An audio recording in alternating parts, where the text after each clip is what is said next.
Y bueno, y ya empezamos con la primera entrevista, que en realidad tiene que ver con una película que se estrena mañana, que es una coproducción de Uruguay y Bolivia. La película se llama El Visitante y es de Martín Bullock, un director y guionista boliviano. Ahí también participan César Troncoso y Mireya Pascual, que son grandes actores que ustedes conocen de nuestro país. Y es una historia que tiene que ver un poco con el tema de los vínculos familiares, sí, ¿no? Las los vínculos de poder. de los hijos, ahí va, la clase social. Exacto, y sobre todo también el evangelio. El evangelio. Uno dice el poder de la evangelio, iglesia también, de las iglesias evangelistas. Temáticas muy interesantes en El Visitante. Total. Pero en vez de estar nosotros vendiendo así la película, mejor vemos el tráiler. De las soledades.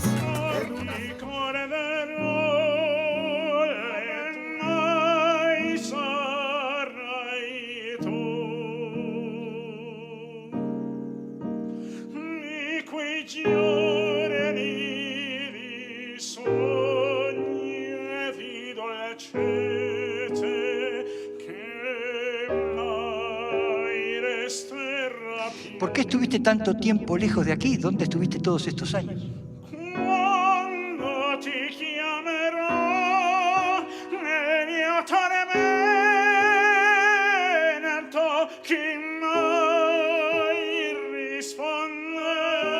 En la cárcel. ¿No entiendes?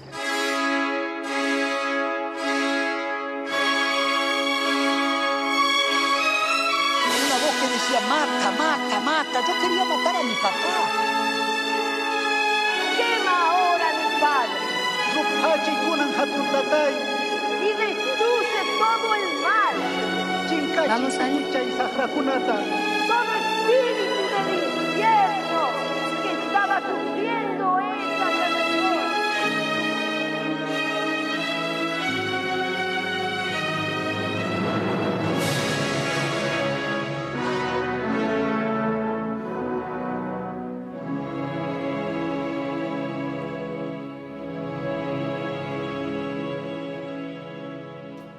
Y ese era el tráiler del Visitante, esta coproducción de Uruguay y Bolivia. Y justamente para hablar de la película, pero también para hablar un poco de lo que es la coproducción, ¿no?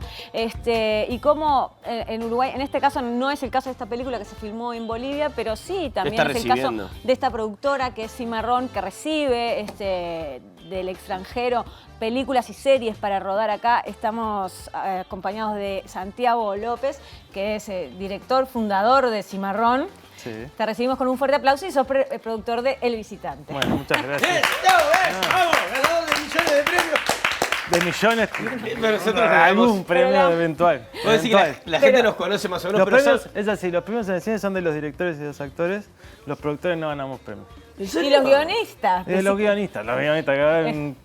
El ¿Cómo no? Visitante, Pará. de hecho, No, ganó es un Mejor chiste. Guión en el Festival de Cine de Lima y también en la competencia internacional del Festival de Tribeca en Sí. Nueva York, entre otros premios, Mejor Película Internacional en Turquía. O sea, es una peli que viene así con sus trofeos. Sí, es una peli que viene recorrió un montón de festivales, que tuvo el estreno mundial en Tribeca, que es uno de los festivales más importantes de Estados Unidos y del cine internacional.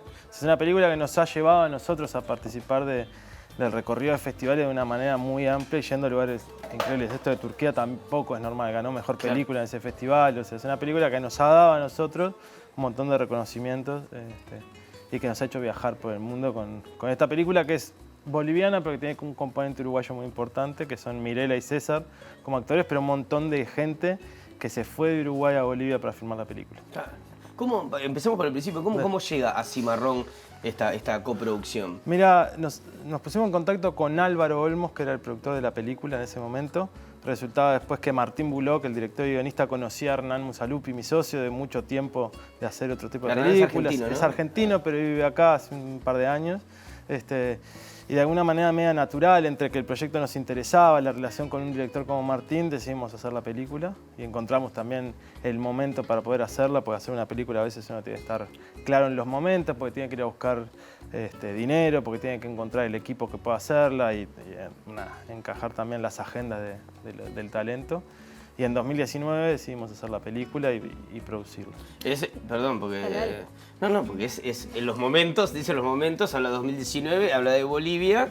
Y lo que veníamos hablando es del golpe en Bolivia en el 2019. Que los agarró filmando, ¿no? Nos agarró filmando, o sea, fue un momento bastante intenso. Te preguntamos como productor porque Fue uno de los momentos más Tenés que tomar estresantes muchas decisiones en ese momento. y fue realmente una experiencia de vida, porque en un momento estábamos con una película, con un montón de compañeros trabajando en la película ya, en una situación bastante inestable, sin saber mucho qué hacer, sin tener las vías para que puedan volver a Uruguay y ver qué hacíamos, porque lo primero era que estén en un lugar seguro. Claro. Fue todo un momento, yo estaba en San Pablo, en la mitad de unas reuniones, o sea, estaba todo cruzado. Y al final vinieron, paramos un poco la película y a los meses volvimos con algunos compañeros que podían volver y se terminó la película.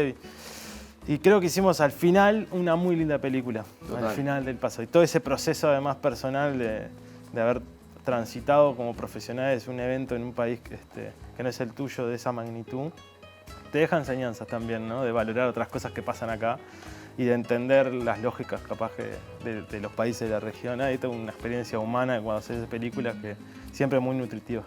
Hablando de las lógicas también de los países de la reunión, vos sos productor y ahora nos contabas que, claro, que vos sos el que consigue el dinero, el que se encarga de conseguir el dinero para hacer la película. O sea, tenés un rol dificilísimo, Sí. ¿no? Digamos, dentro del cine. ¿Cómo es ese camino y cómo es ese camino dentro del cine latinoamericano? Y bueno, esto que están viendo de hacer una coproducción es uno de los mecanismos que existe para poder hacer que el cine autor, que es este cine no industrial, que no es cine de entretenimiento, que es un cine que busca activar otras cosas, ¿no? Generar otras conciencias, despertar otros intereses, generar otras discusiones, exista, y para eso existen mecanismos que tienen que ver con la política pública, con acuerdos iberoamericanos, donde los productores de cada país se presentan a fondos, participan de laboratorios y van consiguiendo financiamiento para poder hacer esa película, y eventualmente participan también fondos privados o alguna plataforma o algún agente de venta. Bueno, ahí uno va entendiendo qué tipo de proyecto tiene y cómo consigue el dinero para poder hacer la película. Pero siempre es un trabajo muy arduo, muy largo. Claro. Es muy difícil producir cine, este tipo de cine hoy en el mundo, te diría, no solo en la región. Y lamentablemente, por cómo están las condiciones de la internacionalización de las pantallas, de la globalidad y de lo que todo el mundo piensa que se tiene que ver, este tipo de cine a veces queda un poco Más marginado. relegado, claro. Y la verdad es una lástima, porque es un cine de calidad y es un cine muy interesante, que además es entretenimiento, pero que apunta a generar otras cosas.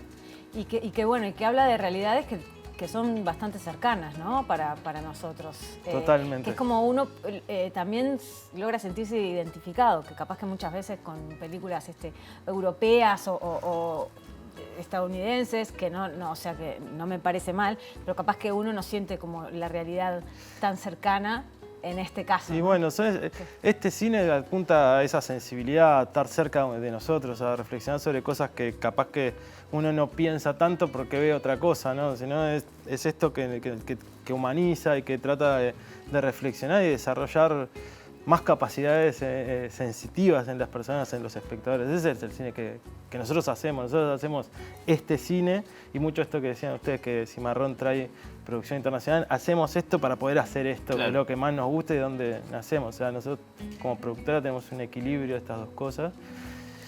Y bueno, y lo que nos lleva a este tipo de películas es eso, es un compromiso de nosotros como productores de poder hacer un tipo de películas que lleven a ese tipo de lugar, ¿no? Que uno pueda encontrar una reflexión y pueda alimentarse de alguna manera espiritualmente, intelectualmente de lo que nosotros hacemos.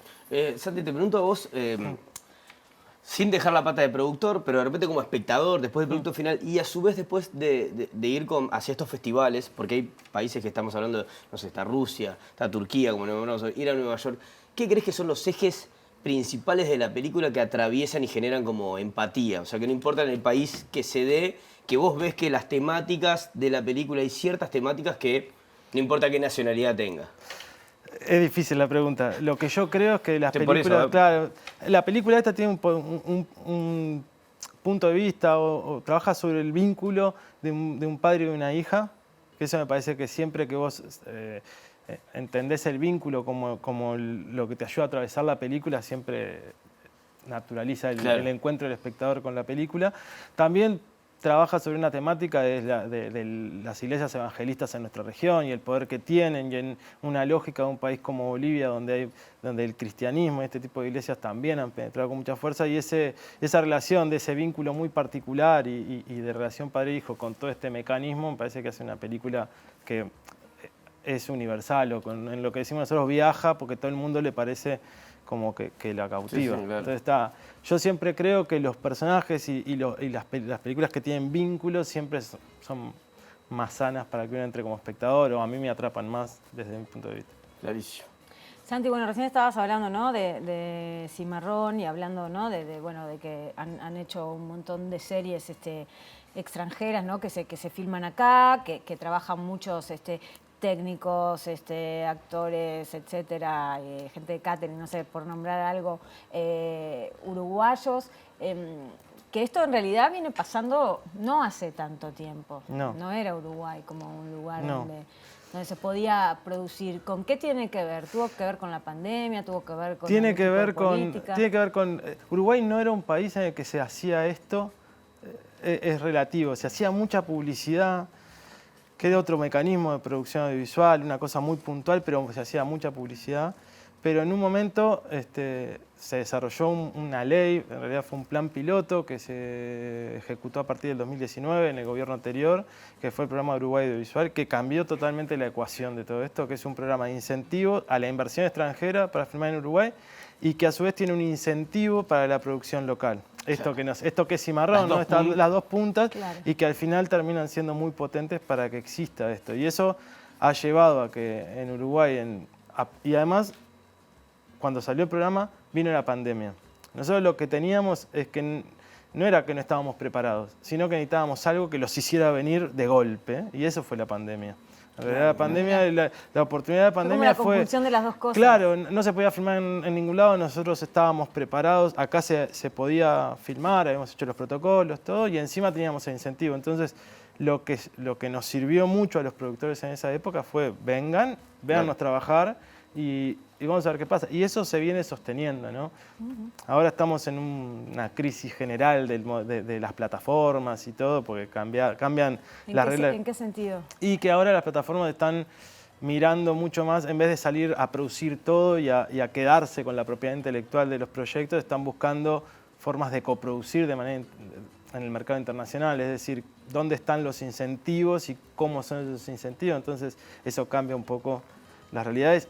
Y de alguna manera es mejor porque generan mejores dinámicas para la producción, ¿no? Cosas que son muy internas del mercado, pero eso, Amazon, Netflix, Paramount, todas esas plataformas hace unos meses dijeron: invertimos un montón de plata en hacer todos nosotros, no nos está yendo tan bien, bueno, no, vamos a hacer esto, voy a quedarme con algún territorio, pero llamo a los productores y qué incentivos tengo. Entonces, por eso esta estrategia de política pública que trasciende un gobierno y que lo que ha sido natural y sano es que un gobierno genera una herramienta muy, muy buena, además con experiencias internacionales que reflejaban que lo que sucedió podía suceder.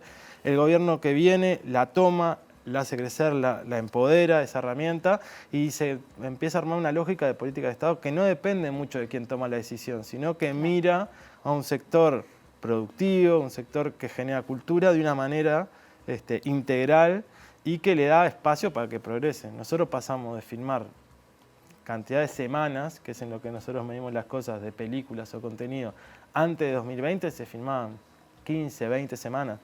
En 2020, solo filmando la mitad del año, filmamos casi 60.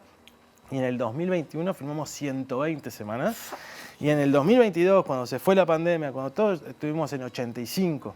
Y este año vamos a estar en un promedio parecido. Y pasamos de solamente nuestra productora en el 2021 contrató puestos de trabajo directos, técnicos, sin contar los del catering, sin contar los de alrededor. Se generaron 3.500 puestos de trabajo de esas producciones. Hay gente que se reitera y todo, pero eso genera una dinámica de trabajo, pero sobre todo de oportunidades para desarrollar cosas que si un gobierno le pone el foco, hace crecer. Claro. Y hoy la industria cultural, desde el audiovisual, pero que desparraron otras cosas, es muy potente. Y los países que no están poniendo el foco ahí están perdiendo una oportunidad para sus ciudadanos y para el desarrollo humano de la gente que hace eso y de las otras artes. Claro. O sea, nosotros necesitamos actores, músicos, diseñadores de escenografía, guionistas. Todo ese conglomerado de gente es la que hace que esto sea cada vez más potente, porque después todo el mundo piensa que las competencias de estas cosas tienen que ver con los costos o con esto, que se haya un Estado que incentive o no. Pero después que esa regla es más o menos en pareja, lo que te termina de diferenciar es el talento que vos tenés. Clarísimo. Y una de las cosas que para mí fue muy importante es que todas estas producciones internacionales o este tipo de coproducciones están viendo en Uruguay un talento de muy alto nivel. Muy alto nivel. Entonces siempre tenés, y siempre los termina atrayendo esa oportunidad de venir a buscar talento nuevo y que es muy capaz y muy virtuoso. Entonces eso está buenísimo, juntás las dos cosas y para nosotros es un escenario increíble. Clarísimo. Yo te quería preguntar, me había quedado con lo que habías dicho al principio, con este tipo de contenidos cuando hablamos de la película El Visitante, en tiempos que a veces demandan como otra atención, otra inmediatez. ¿Por qué crees que es importante no ceder a veces, viste, como a contenidos más enlatados o como a producciones que son más livianas, pongámosle? No sé si se entiende la pregunta, te medio de boliche, ¿viste? Sí, se entiende la pregunta. Vos traducime la pregunta. Se entiende la pregunta. Yo soy un productor que hoy me encuentro haciendo todo. Claro, sí, me imagino. Nosotros hacemos, por Cimarrón pasan todas las cosas por esta ecuación. Ahora, nosotros cuando decidimos hacer una película, entendemos que en la película hay un deber ser como productora y una línea editorial, es decir, es nuestra posición, de la mano de un director, de una mirada autoral, de lo que pensamos el mundo y de la reflexión que queremos hacer de eso. Y eso, de alguna manera, sería como un juramento hipocrático como productor, es decir, yo quiero mostrar esto para que haya una reflexión constructiva como sociedad. Porque el cine, de alguna manera, tiene que generarnos eso, aunque sea una comedia. Es una imagen de la realidad en la que vivimos, o de la realidad que pasó, o de la que va a pasar, pero que nos tiene que hacer pensar en cómo somos, en qué queremos, en cuáles son mis mundos, mi identificación hacia dónde quiero ir. Para eso, para mí, hacemos cine los productores. Excelente. ¿En qué proyectos están en este momento, así para terminar? Estamos ahora mismo haciendo una coproducción con Rusia, Francia y Alemania de un director que se llama Kirill Serebrennikov, una película gigantesca que está filmando, la mitad se filmó en Riga, en Rusia, y la otra mitad toda en Uruguay, y hacemos escenarios de Uruguay, Brasil y Argentina y México, todos acá. Kirill es uno de los directores de más renombre de Rusia y uno de los directores, sus últimas 3 películas abrieron el Festival de Cannes, estuvieron en la competencia oficial. Estamos haciendo ahora una serie con Dori Media, que está buenísima porque es una inversión extranjera, pero que la dirige Guillermo Rocamora, que es un director uruguayo, con el que vamos a estrenar una película el 24 de agosto, que se llama Temas Propios, que ya van a tener novedades. Pero la de Guille Rocamora, la serie es la de la AMIA. La serie es la de la AMIA, sí. La famosa serie que trancó Montevideo de la Ciudad Vieja. Exacto. Disculpas a todo el mundo, a los amigos del taxi también, que se enojaron mucho. Sí. Sí. Y estamos preparando, haciendo la preproducción de un proyecto de una teleserie. Bueno, un año tranqui. Sí, sí. Y estamos terminando una película que en breve vamos a tener novedades de estreno mundial en un festival muy importante que se llama El Viento que Arrasa. Todavía no podemos decir nada, pero... ¿Y quién, la dirección? La dirección es de Paula Hernández, una directora argentina, pero filmamos toda la película acá, es una coproducción entre Argentina y Uruguay, con la dirección de arte de Gonzalo Delgado, un equipo también, muchos uruguayos involucrados, y esa producción es toda enteramente de Cimarrón, y en algo más estamos. Tranquilo. Santi, tranquilo. Un placer. Bueno, Muchísimas gracias. gracias. Muchísimas gracias.